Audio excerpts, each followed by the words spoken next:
ஒரு சமயம் அக்பரோட நாட்டு மேல படையெடுக்கிறதுக்காக எதிரி நாட்டு மன்னர் பெரும் படையோட ஆற்றங்கரையோரமா முகாமிட்டு இருந்தாரு. இந்த தகவல் மன்னருக்கு வருது. உடனே அக்பர் என்ன பண்றாருன்னா, நாம எதிர்பார்க்கறதுக்கு முன்னாடியே நம்ம படையோட சேர்த்து போனோம்னா அவங்கள வெற்றி பெற்றலாம் அப்படின்னு சொல்லிட்டு கிளம்புறாரு. அந்த சமயம் அரண்மனை ஜோதிடர் அங்க வந்து, மன்னா இந்த சமயத்துல நீங்க போர் புரிய போக கூடாது, இன்னும் 8 நாள் கழிச்சுதான் போகணும் அப்படின்னு சொல்லிட்டு சொல்றாரு. இப்ப மன்னருக்கு என்ன பண்றதுன்னு தெரியல, யோசிச்சுக்கிட்டே உட்காந்து இருக்கிறாரு.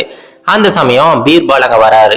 வந்தவர் அந்த ஜோதிடர் கிட்ட, ஐயா நீங்க பெரியவர், ஜோதிடம் எல்லாம் தெரிஞ்சவர், உங்களுடைய ஆயுட்காலம் என்ன அப்படின்னு சொல்லிட்டு கேட்கிறாரு. உடனே அவர் சொல்றாரு, என்னுடைய ஆயுட்காலம் 80 வயதுப்பா அப்படிங்கிறாரு. உடனே அடுத்த வினாடி யாருமே எதிர்பார்க்காத நேரத்துல பீர்பால் அவருடைய உரையிலிருந்து அந்த கத்தியை எடுத்து அந்த ஜோதிடர் கழுத்துல வச்சுட்டாரு. இப்ப சொல்லுங்க ஐயா, நான் நினைச்சா உடனே உங்களுடைய ஆயுட்காலத்தை முடிக்க முடியும் அப்படிங்கிறாரு. அப்பதான் மன்னருக்குமே அவர் செஞ்ச தவறு புரியுது. படை எடுத்துக்கிட்டு போயிட்டு பெரும் வெற்றியை பெறுறாரு.